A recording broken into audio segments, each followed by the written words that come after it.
Bonjour à toutes et à tous, voici l'analyse du SP500 et de l'euro-dollar pour le vendredi 20 juin. Le SP500 reste relativement tendu autour de ses plus hauts annuels vers 1950 points.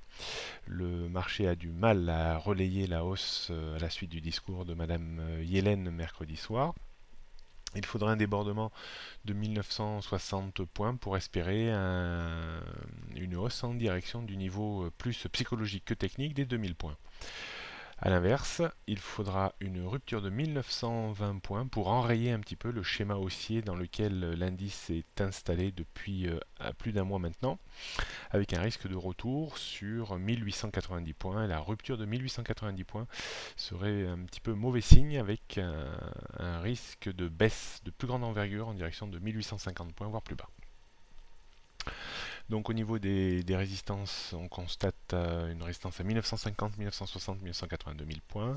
Support 1920, 1890, 1850, 1830 et 1795 points. Tendance du jour reste toujours haussière au-dessus de 1920 points, pas de stratégie pour le moment.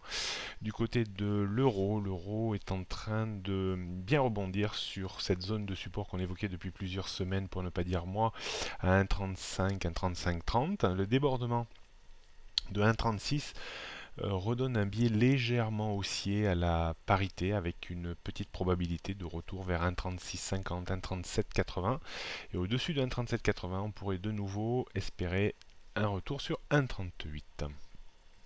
Il faudrait maintenant la rupture de 1,3580 pour remettre de la fragilité sur l'euro-dollar et remettre sous pression 1,35, 1,3530. D'un point de vue résistance, donc 1,3650, 1,3680, c'est les résistances principales immédiates, 1,3750, 1,38, support 1,3530, 1,35, 1,34. La tendance reste légèrement haussière au-dessus de 1,3580. On pourrait tenter de micros achats vers 1,36 avec un objectif à 1,3670 et un stop à 1,3550. On se remettra à vendre à découvert de façon peut-être un peu plus intensive vers 1,3790, 1,38. Voilà, bon week-end à toutes et à tous, à lundi.